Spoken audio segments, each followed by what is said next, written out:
Hi, I'm Leanne. I'm a lightworker and a mother to 3 special girls. I strive to continue learning, growing, and to collect new skills.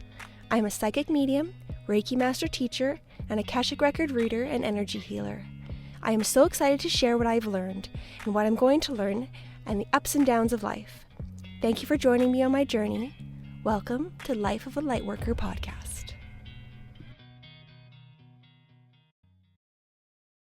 In this episode, I am talking to Shelly Starks, the CEO of Inline Consulting Services, LLC. She has an impressive tenure of over 20 years in both extended disc coaching and business advising, and has been an instrumental force for communications coaching in the business community. For her clients, the real measure of success is the tangible progress they achieve. By understanding behavioral styles and focusing on team dynamics, individuals and businesses alike can unlock avenues for scalable growth. Her passion is helping businesses find their ROI investing in their people. Thank you so much, Shelly, for joining me today. I'm so happy that we get to talk. Me too. Thank you, Leanne, for having me. So I want to learn more about you. I want to learn about your journey, where you come from, and how you got to who you are now. And I'd like to start with your childhood. And can you tell me where you grew up? I grew up in Texas, in the Hill Country, just outside of Austin on Lake Buchanan. Oh, that sounds wonderful. Is it more of a rural area or? Very rural. Yes. Mm. Yes. And not a ton of farm community there, but it is absolutely rural. Like I grew up in a town called Tow, Towr, at least for the first, I don't know, I'd say 8 or 9 years we were in Tow, and Tow had a Piggly Wiggly. Mm. And there were like 13 families or something in this little town. Like it's literally, it was really tiny. Close-knit. Everybody knew each other. Everybody knew each other. Yes. Very well. In depth. Yes. Yeah. We had to drive to go to any other kind of store. Yeah, I relate to that. I grew up 45 minutes from going into town for shopping. So Yeah. that's You had to plan it very well when you went in town. exactly. If you ran out of something or if you forgot something, you just had to Deal with it. figure it out, do it a different way, change your plan because you weren't wasting the gas or the time. Exactly. There you go. And when you look back at your childhood, what are some of the things that let me say are either your favorite memories or the memories that warm your heart, make you feel happy? We did a lot of fishing, and my brother and I were close in age, 2.5 years. He's younger than me. And we, we were of that generation that your mom just like kicked you out the door in the morning and was like, closed the door and locked it. And you could not come back in until the sun went down. If you were thirsty, you got it out of the hose, you did not come inside. And so he and I just kind of, you know, worked our way around the woods in that area and went down to the lake. I mean, I remember us creating or building a boat or thinking we were building a boat. Here we were just gathering stuff that we could find and try to keep it together and try to put that on the water to row across a part of the lake. By the way, it never worked because we just now, the interesting part about that is that my brother ended up becoming a civil engineer. And so I'm sure now if he were to, build a boat, it would float. It'd go much better than when he was a kid. Yes. Well, that's the sparks of like where it started. Yeah. I mean, maybe it could be. He just has always had an analytical mind and very much likes the way things work.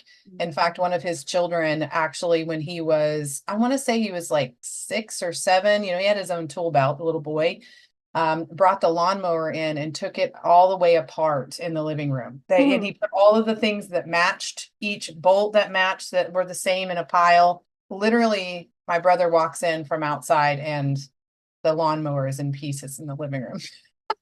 You're like, okay, we're building a puzzle. Okay. I don't know that I would trust putting a lawnmower back together, but he had to do that. So that's pretty funny to me. Well, I guess it's genetic then a little bit there. It is genetic, yeah. And would you say that some of your favorite childhood memories are also your strongest, or do those fall into two different categories for you? Yeah, I would say so. I mean, the fishing thing is something that's carried over into my adult life, you know. Jay and I do, we have a boat and we go out on our little boat all the time fishing, and I just enjoy that. I feel like it's a good relaxing, you know, time for us. You kind of get away from everything. Mm. And that probably is what kind of draws me to do it now as an adult, is I just remember it being so peaceful as a kid. Mm. And so being peaceful on the water, is that your favorite part of the fishing, or are there other aspects that really call to you? I enjoy just, you know, seeing what comes up. Like you literally are never really sure. I guess when you're on a lake, you know you've got a handful of type of fish, but when you're in the ocean, it could be anything that pops up. You know, we've pulled some pretty interesting things out of the water. So it's kind of like a guessing game, whatever it is that, you know, Kind of whatever it like is. life, right? You don't, Yeah, you can, you put your feelers out and you don't know what's going to come back. exactly. Yes, absolutely. Beautiful. And were you spiritual or religious or anything like that when you were little? When your family was, anyways?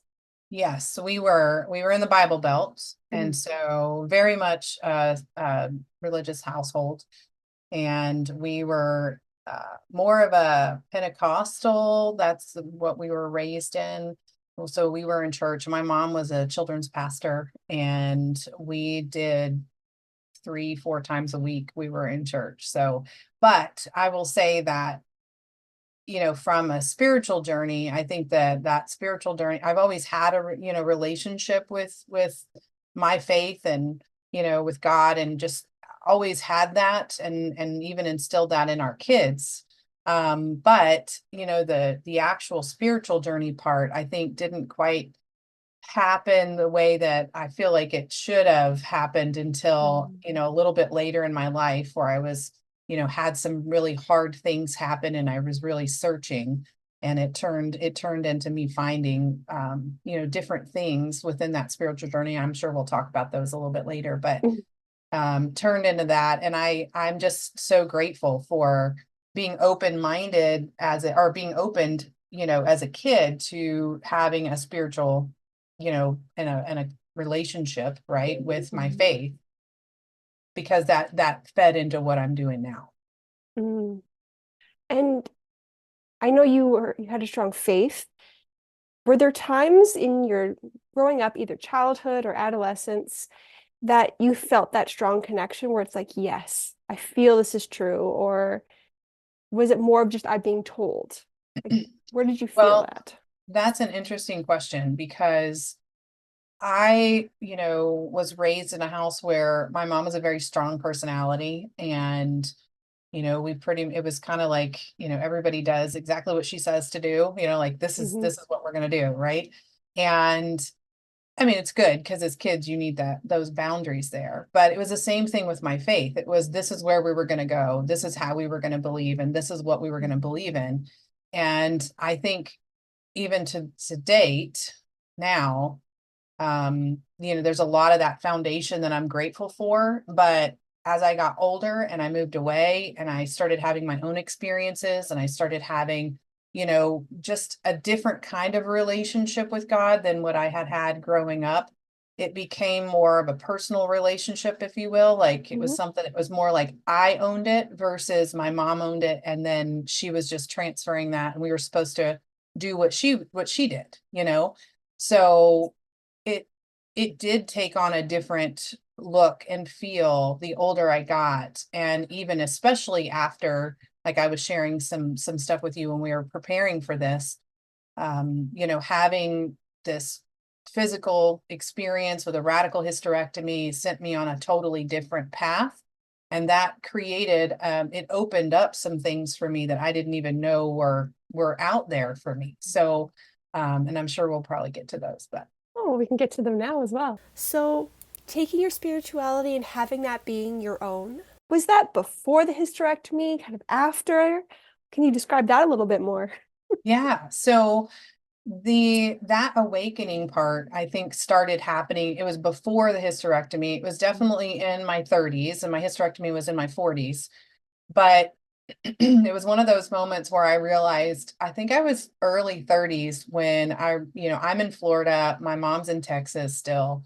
And, she'd always been like I said, strong personality, told us what to do. And I always felt this big draw that I needed to do it. Even if I was an adult, that's what I needed to do. I Hmm. was probably in my early 30s before I realized that she lives in Texas and I live in Florida, and I am an adult and I can pretty much make my own decisions. And I don't have to tell her what it is that I'm doing.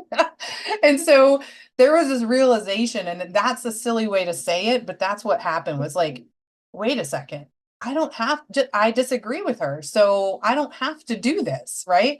I don't even have to report back what I did do. Like that's not the relationship anymore. And so that, I think, started this whole thing of, I want to start looking at, different types of spiritual experiences, and being on a spiritual journey isn't just this super finite way of doing things. It's including that. Like that's part of the whole thing, but it's not the only thing, right? Yeah. And that was a new thing for me to figure out.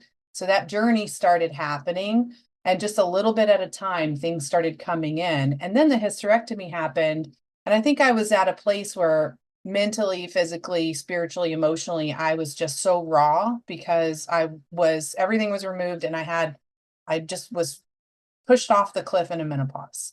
Yeah. And that was so hard for me because I just didn't feel like me. My whole body hurt. I had brain fog. I would cry at the drop of a hat. I was, just in this space where I was just everything, my career was in a good place, but I wasn't happy in that career. My relationship at home was, I was having a tough time because hormonally I just couldn't quite get myself under control. So when you've got your work life, your home life, and your health all at the same time, those three things having, like kind of like, a rub, Mhm. that can create like almost like I don't know, I guess the Catapult. what's what? Catapult. A catapult. Yeah, it just was Yeah. basically like, I've got to do something, right? So I started challenging my belief system because I thought, a good example is you have to work hard to be successful. That's how I was raised, right? Mhm. We're very, very, very hardworking people, and we're driven people. So that the hard work isn't the hard part. It's the fact that mentally, I thought you had to work hard in order to be successful. Well, I have a lot of friends at this age, in my 40s, that are very successful and don't work that hard. Mhm. And so I'm like, I need to figure out what their secret is to this. As I was going through all of this other stuff physically, I thought now is the time for me to, I looked at my job. Do I like what I do? No. Am I good at it? Yeah. But just because I'm good at something, should I be doing it? No. So it started challenging me to think outside of those walls that I had always had put up, right? Whether they were put up by my parents or they were put up by me and I reinforced them. I needed to challenge those things. So I just threw all the walls down. Like literally, it was just a full clean slate where I was like, I'm going to start from scratch here. And I started finding out different things that, like meditating, which I had never really done a lot of meditating. That helped me get through some of that mental and physical pain that I was dealing with. Going down the rabbit hole on YouTube and listening to different videos on things to help me just self-soothe, during those things. And that just kind of snowballed over the last couple of years. And I think I think that awakening started just before the hysterectomy. It's Mhm. interesting how the universe just has this whole pattern, like it's all there. And it's just as soon as you're, what is that? Whenever the student is ready, the teacher arrives, I think is whatever it Right. is. Yeah. Yes. And so it started with angel numbers, actually. Ah, love them. And yeah, me too. And it just, I mean, once I I realized what the angel numbers were, I was like, oh my goodness. Like, and then it just started happening every single day. And it happens now. 88 is my angel number that I see a lot of, right? And I mean, I see it everywhere. And I never had an awareness of, that happening before. I had already been doing things like I have my parking angels because I love like just putting it out there. Hey, you guys give me some help here. This is going to be a really tough place to find some parking, or it's pouring rain and I need a front parking spot. And it just happens every single time, you know? Yes, I love that you said that because that was probably one of the first spiritual things or manifestation things or connection to other beings that I did regularly and I saw results. So Yes. I love that you said that because that was one of my first things and I loved it and I use it all the time still. Or I'm just Yeah. like, yeah, I know they'll find a good parking spot for me. Yeah. Or it's Yeah. like you get a nudge, you're like, I should turn here. You're like, then turn there. Yes. Don't That turn on the gives me next spot. If you do, and then you have to turn back because your spot was where you felt like you needed to turn. I got All those goosebumps little things. because you said that. Yes, is exactly right. And it's so funny because Jay, he was always early on. He's like, how in the heck do you get parking spots like this? And I said, well, these are my parking angels actually are helping me, helping me leave when I need to leave. The other person's leaving. The timing is all happening. I'm not worried about any of that. And Mhm. he finally, after a little while, because it happened a lot, he's like, well, can I do parking angels? I'm like, yes, you can. And so he started, and it started working. Like he get a front spot at the gym. Like literally, that is the best way to learn this stuff is for you to have a result, Yes. like that. Yeah, and they're fairly quick. And I also use the same sort of angels, same sort of energy to help me when I'm driving. So, Yeah. and then I don't get the aggression or the agitation like you normally do because, oh, there's a red light. There's a reason it's red because it will allow the timing to work out so I can get there at the right time or I will get the right parking spot. And if I'm like, oh, I only have 10 minutes to get there, I'm like, I'll get there on time. If I'm late, it's for a reason. Yeah. Lots of times you'll get there late, and then the person you have your appointment with is late, Yes, or it something along those happens. lines. Like usually it lines up. So having the more trust in the universe that things will align the way they're supposed to align, it's the easiest, most tangible way to start. It was with this driving, with the parking. And then you can take that to other parts and you have that faith that, oh, it worked for here. It'll probably work over here. So it's a great basis to start with. I love it. That's exactly how I started. Yeah, I agree. I agree. And that just kind of, snowballed into other things. Like the angel numbers thing, I still use that. So when I Yeah. see a repetitive number, I always go, and it doesn't matter. I'll stop. If I'm stopped at a light, I'll, look online.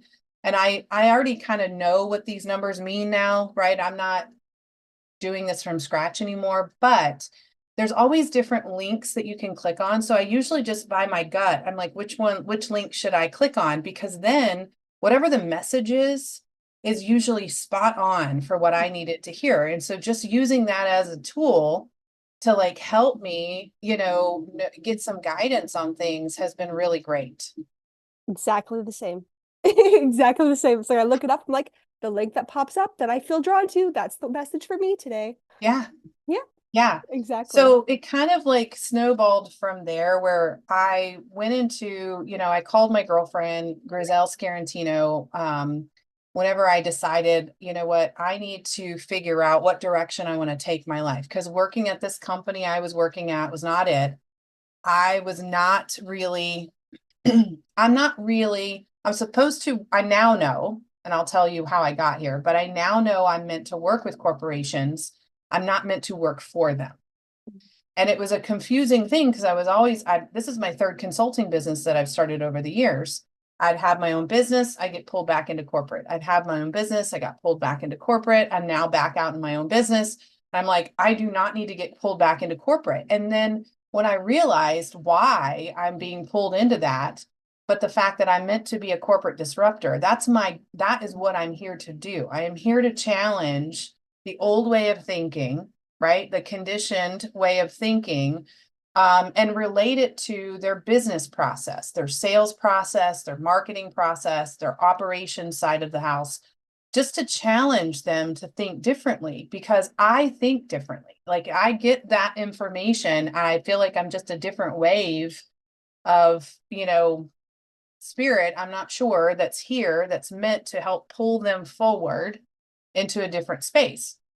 And so then after this started happening, when I reached out to Griselle, said, I need to go through this 90-day program you have. I want to see what comes out of it, but I don't want to be a business owner. So whatever you do, don't try to convince me to become, start my own business again. Right? That's what I said at the beginning. We go through the 90 days. I get my hormone stuff all figured out, because I had breast cancer. So my genetic propensity testing was very lengthy to try to make sure I understood the risks before we started doing pellet therapy.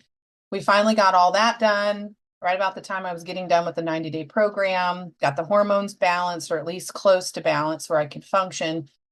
At the end of that program, I was starting a business. I was writing a book, and I had a clearer vision as to which direction I was meant to go to help people, and what my job was going to be to serve, which is something that I've always known. It's just interesting that it takes something so, life shattering or shaking in order for you to get to what you actually need, where you need to be. I would not have gotten this far, especially in the spiritual journey, had I not had that foundation shaking moment with my health. Yeah, absolutely. I think across the board, from pretty much all my clients and most of my friends, everybody that I know that is of between 30 and 60, big age range, has had some type of crisis, whether it be health, whether it be emotional, physical. Like, there's something going on in their lives where they almost hit rock bottom or hit rock bottom. Yeah. And they're crumbling everything so that you can find yourself, pretty Yes. much. And it kind of sucks when you go through it. It's not fun. And I'm really hopeful for the next few generations that they don't have to go through that crumbling, because we're building it for them. Right. They're not having to decondition as much. Exactly. So Yeah. I'm just, when I look back and whenever I think, oh, that really sucked, yada, yada, yada, it's like my kids won't have as much of that to deal with. And then their kids are going to have even less. And it's just going to be, so that gives me a lot of hope, and it makes it feel worth it. Yeah. Yeah. Well, I think that, I believe now that we came here to fulfill a specific, thing, or to learn certain things. Like, that was something we pre-chose. And I think that that's a really interesting way to think about that, right? Because it helps me actually put a why to some of the tragic things that happen. Yeah. And that gives me a certain peace that I didn't have before, when before I was just really kind of, really hurt for them. Like, if someone, a good example was when my daughter was little, she had a little boy that was her same age. And I think they were 4. I think they were 4. And he ended up getting brain cancer, and he passed away. And it was just always such a hard thing for me. And especially when, here I was going to church, and I had my relationship with God was still there. And I was just like, God, I don't understand. Like, why would, this happen? Because it was so close to us, right? Like, it was just one of those deals where it was so close.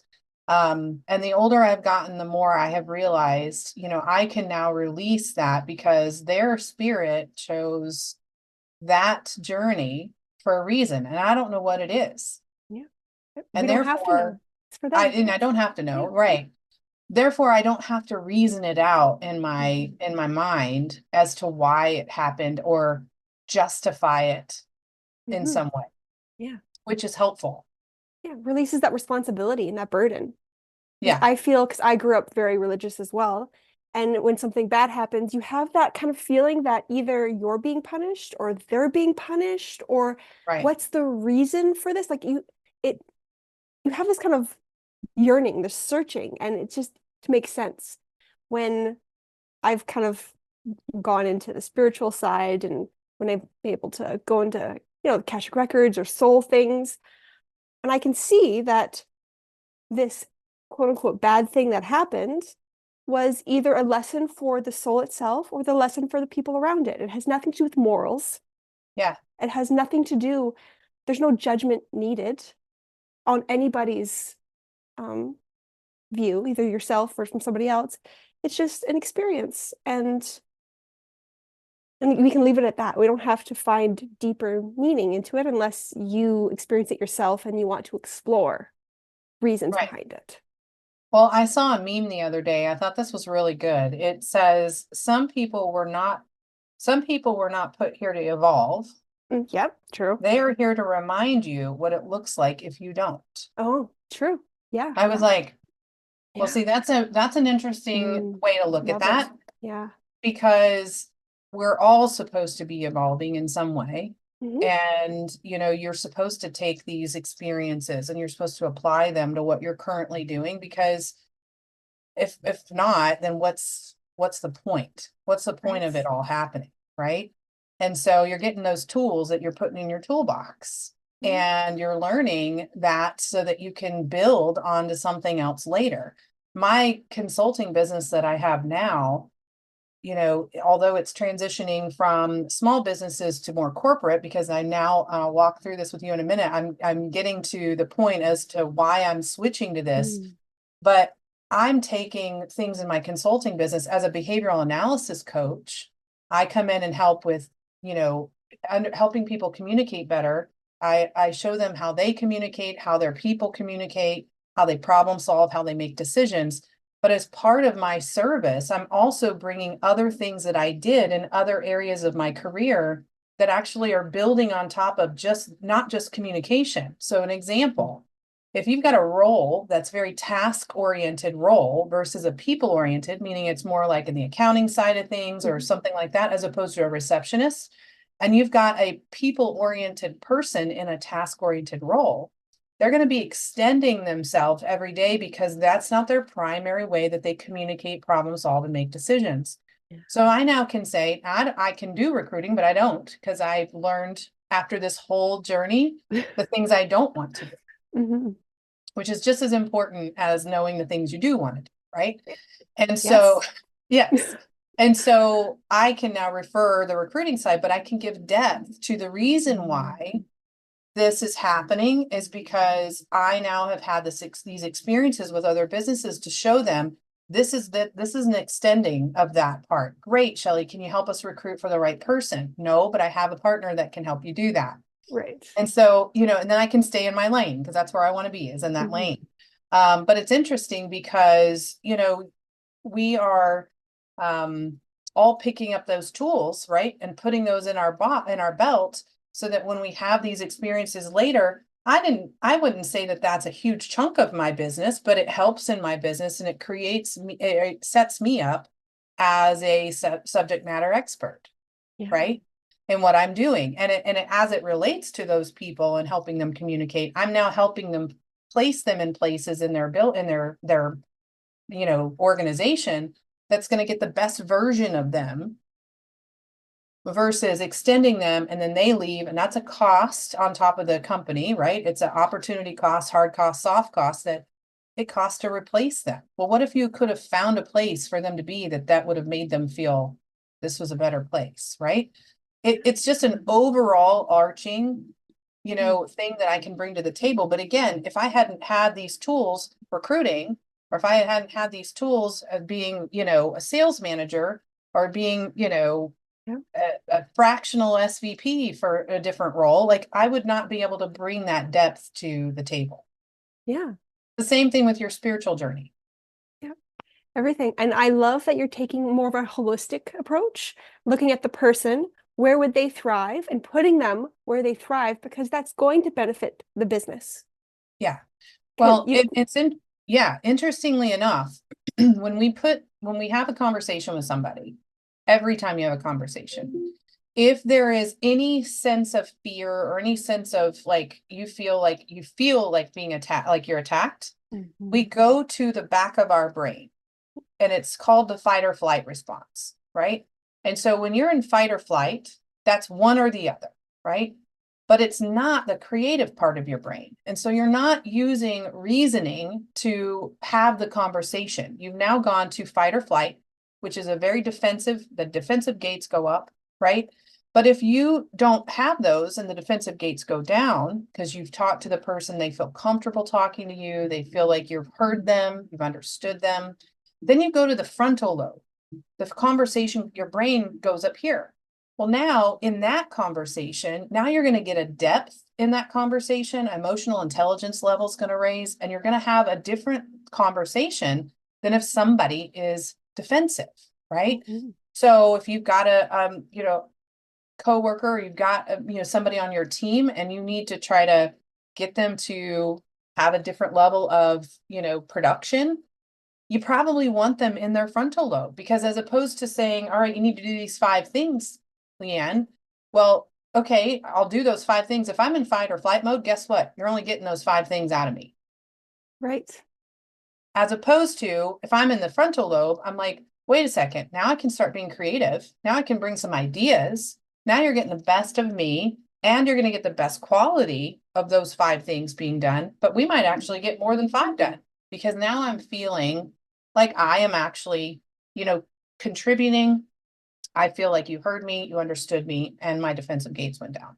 It's really, it's just basic human things, but we forget them in a work setting. I think people have really separated so many aspects of being a person.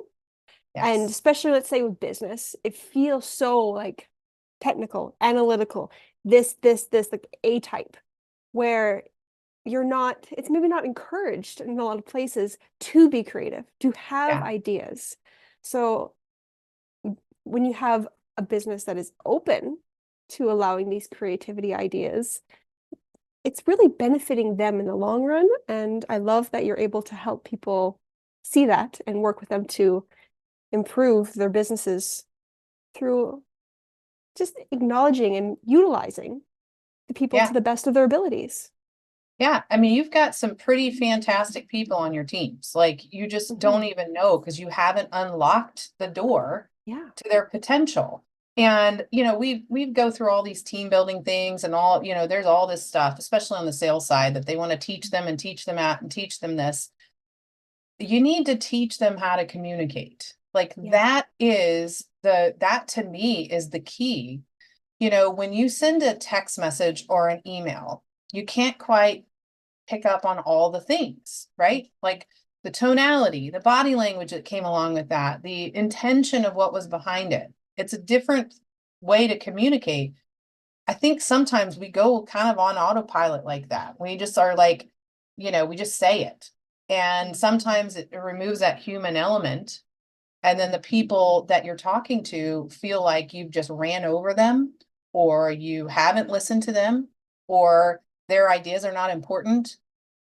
And it's just really, really basic human things, but we've lost it. And so, I don't even really know if we had it. I just am, I guess, pretending to myself that at some point we had this. But it could be part of that. Remember, I told you my job is to do a forward thinking, with people, and to pull them forward into a different, vibration, because they are vibrating at a lower frequency when they're doing these kind of behaviors. And we could be collectively,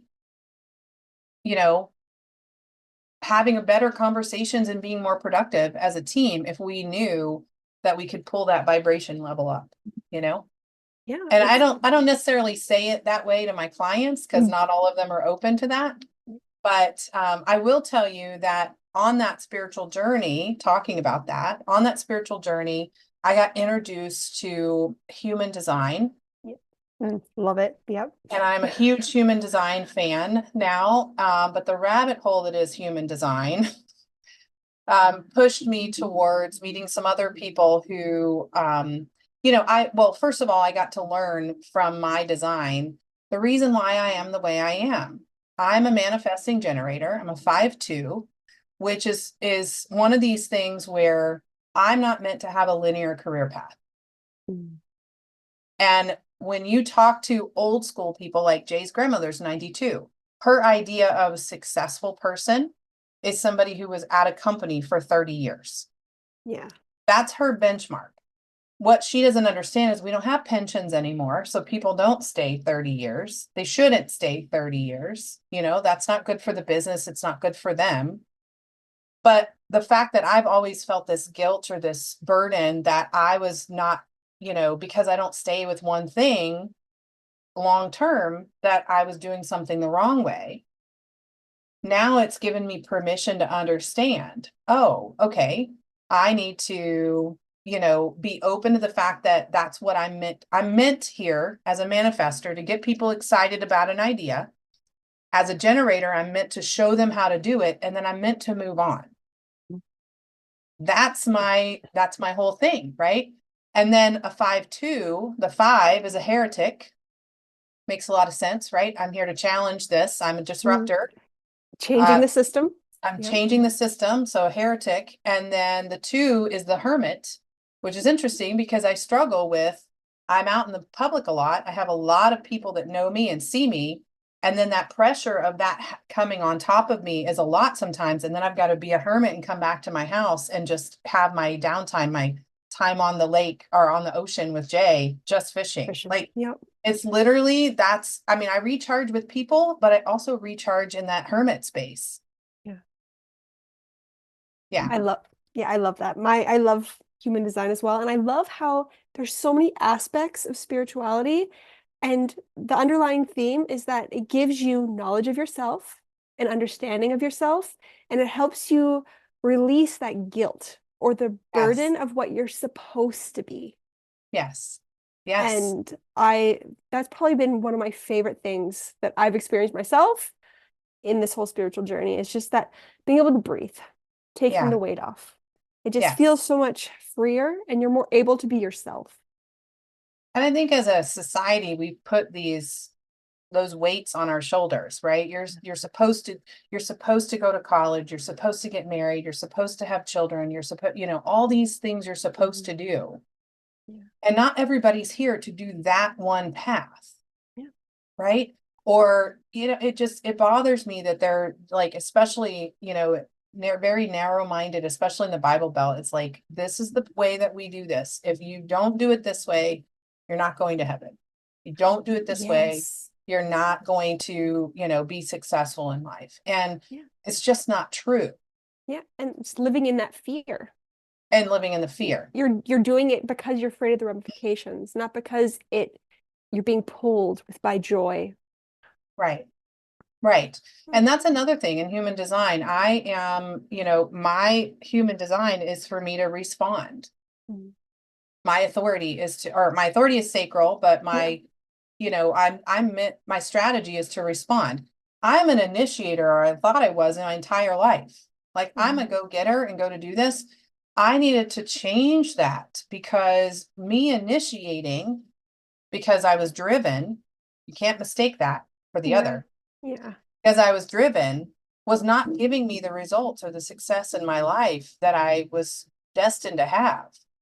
I needed to learn, and I'm still learning it because this is a new journey for me within the last year and a half, is I need to learn to step into that responding side, right? And one step further, I met somebody who introduced me to the Genius Report, which is, get ready for this. This gets me so excited because at some point I'm shifting my business to this, it is the human design in corporate speak. Oh, beautiful. And so that's something that's going to be a next phase for me, is to get certified in this, because I believe that helps people tap into some things that they can't find on other assessments. I'm like a crazy, I love assessments. It's one of my favorite things. I love it whenever I get assessment results. It helps me read into you get the true picture of that person, helps me help the business place them in the right places and make sure we have the right communication. But this takes it to a whole nother level, because now we're talking about the spirit, right? We're talking about the being that was put here for a reason, and being able to tap into that, but on a corporate speak level is going to be huge. I love that you're doing this, because some people think if you're spiritual, or if you're leaning your spirituality, or you're learning all these things, that the path forward is to be either a teacher or a guru or a healer. You can take these and put them into the whole world, because we need this infused everywhere. And I love that you're bringing it into the corporate world, because that's really, I feel like that's one of the places it's needed the most. Yeah. Um, Yes. that in like government. Like they're the ones that are like kind of the weights, the heavy weights. And I love that you're bringing levity to these areas. I feel like it's so needed. So thank you. Thank you. I appreciate that. I just, I feel like things are happening now that my eyes have opened, things are happening the direction I don't now have to stress about the way that things are supposed to unfold. Now I have to keep reminding myself, because my brain keeps going back to that conditioning, of, well, you need to make it happen. You need to make it happen, as opposed to, and that's a very old masculine energy, right? That's how we used to have to be, right? Now I'm learning to step into feminine energy, which is a receiving mode, because the things are already there. I just need to be open to them, and I need to be, ready to receive those things. And it's kind of like the analogy of swimming upstream, Yeah. as opposed to just releasing and just going down the stream. Like, just flow, like just get in that flow, just do what you feel is most. And really good, because I'm a sacral being, now I'm starting to lean on my gut more often. Like I always did. My gut was always a big thing. You're talking about driving. There's 3 bridges that go across from the St. Pete Clearwater area to Tampa. So across Tampa Bay, 3 bridges that span the whole county. And I've played this game with myself for years. I'm like, which bridge should I take? Because, there's a lot of traffic. There can be accidents, and then and you won't always know live time that there's an accident. The apps are getting better now, but you know what I mean? And so now whenever I just check my gut, and sometimes it'll tell me, take the Courtney Campbell, which is the furthest bridge from me. But then I'll find out, like, nope, I was supposed to take that bridge, and this is why. It's just an interesting thing, as opposed to forcing and doing the things that what I think I'm supposed to be doing, or I'll check my gut before I get in the car, and then I'll put on my app and see if it matched it, which is just a fun game that I do. Yes. Great ways to strengthen your intuition. Yes. The more little games you can play with yourself, the easier it is to listen when maybe you're not trying to play the game, or you're not trying to ask the question, and you get a feeling. You can recognize it because of all the games you've played. Yeah. I love that. It's a great way to work on developing your intuition. How do you utilize your intuition, this gut feeling, when you're working? I use it a lot, actually. And I sometimes I have to remind myself that some of that is the intuition. Some of that is the tools and techniques that I've learned throughout the years on body language and tonality, and the words that they use are going to help me identify their behavioral style. Like sometimes I'm like, oh yeah, I'm just using all of the things that I've learned over the years. And then I have to sit back and go, no, you actually shifted gears in that conversation, in that sales conversation, because you had a gut that you were supposed to do it. Now, I practice this all the time in networking, because what do I have to lose in networking? There's nothing to lose there, right? It's just a relationship. We're just seeing how our network can help one another, because that's the thing I love to do. I love being the bridge between, people and companies. That's one of my favorite things to do. And so now I start this thing I call divine networking, to where I'm checking my gut. I have thousands and thousands of people in my network. And I will just, all of a sudden, I'll get a feeling you're supposed to connect them with this person, Yeah.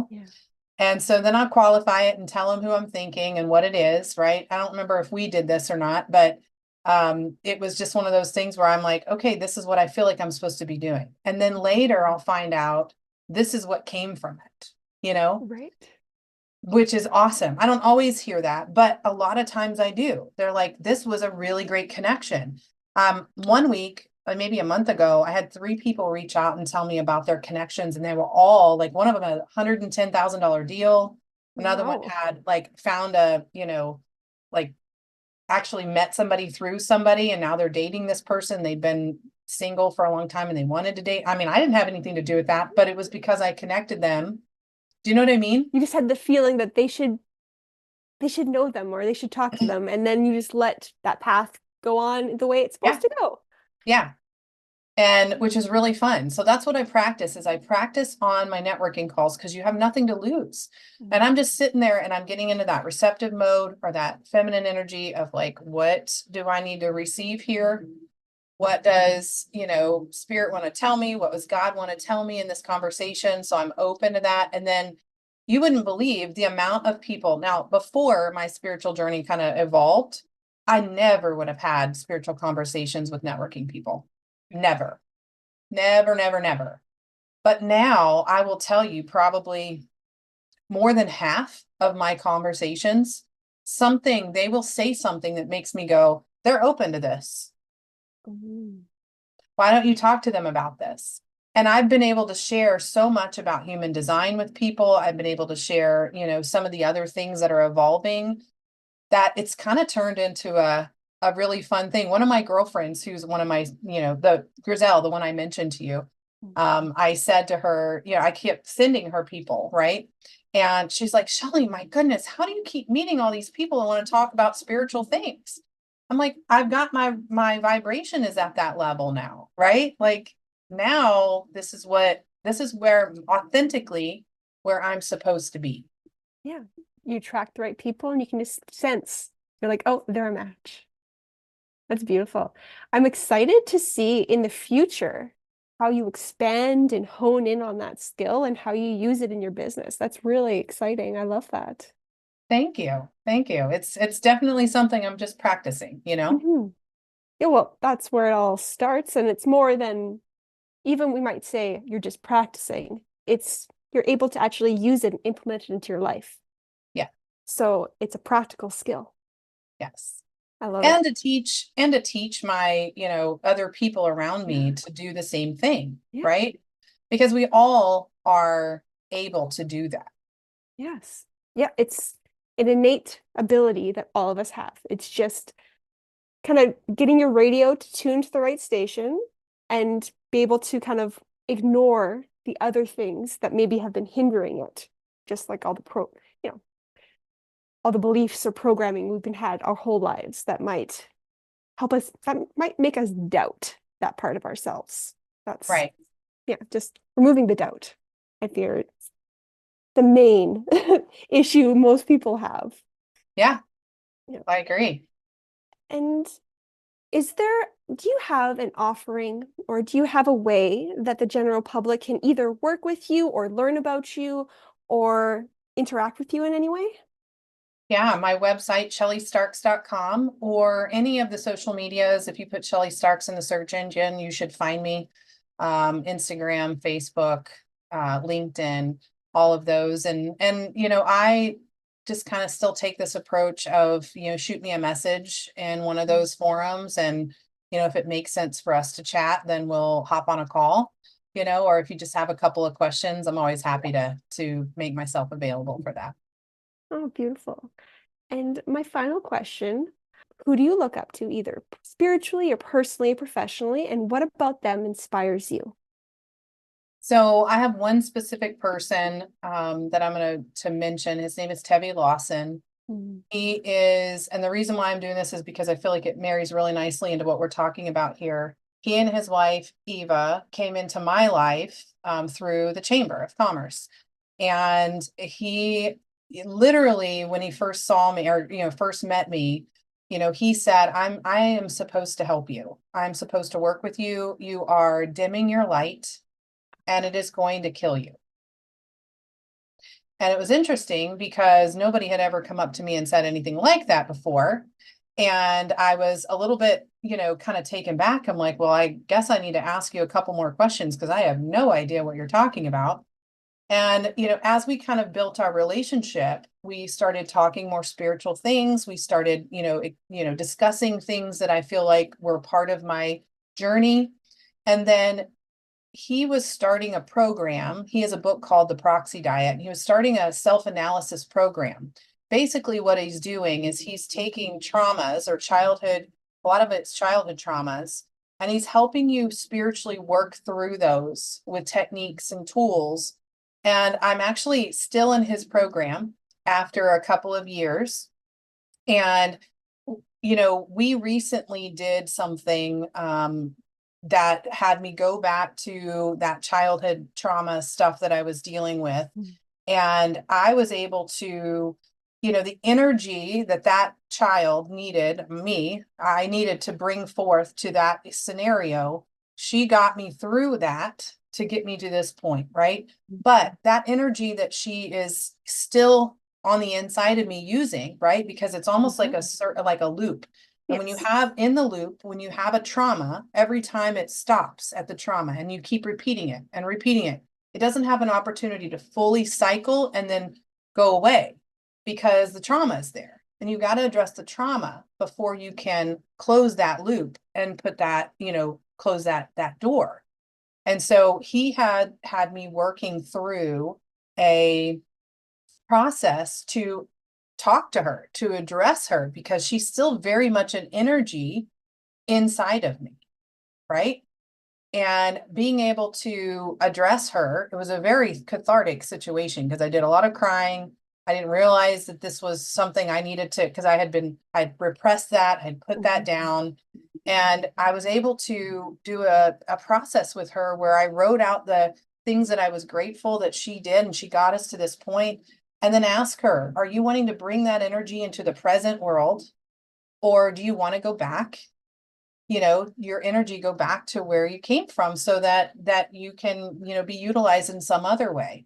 And honestly, I felt her say that she wanted to go back. And so I was able to do a releasing, process with that.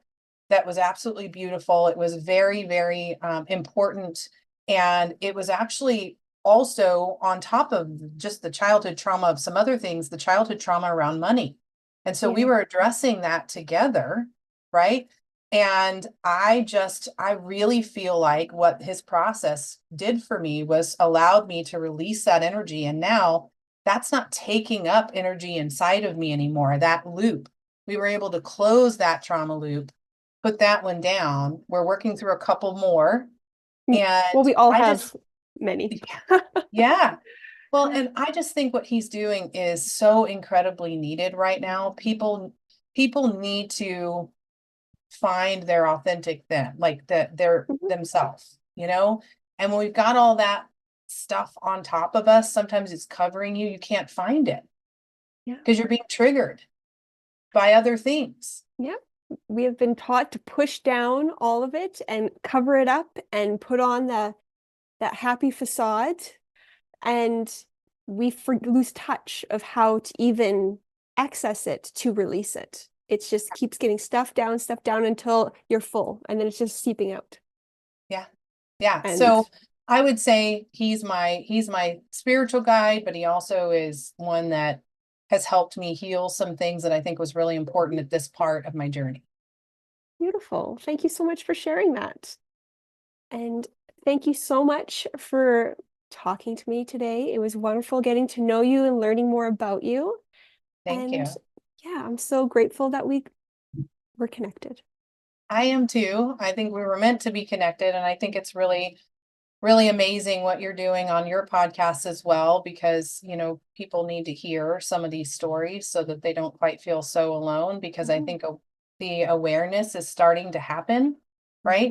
Collectively, I think people are becoming more and more deconditioned, and they are not really sure what to do with all of that. Yeah. And they need to hear things out there like this coming from people that, I have a very successful business, and I'm, a business person. but they need to hear that you can, you don't separate those two. Mm-hmm. You're the same being, Yes. you You can know? incorporate all the different parts, and you don't need to be, yeah, far apart and separate, like you said. Yeah. Like we've been trained to do, right? That we've been conditioned to do. Yes, Yes. absolutely. So I'm grateful for your podcast. So thank you. Oh, you're welcome. Thank you so much for being on. You're very welcome. Thanks for having me.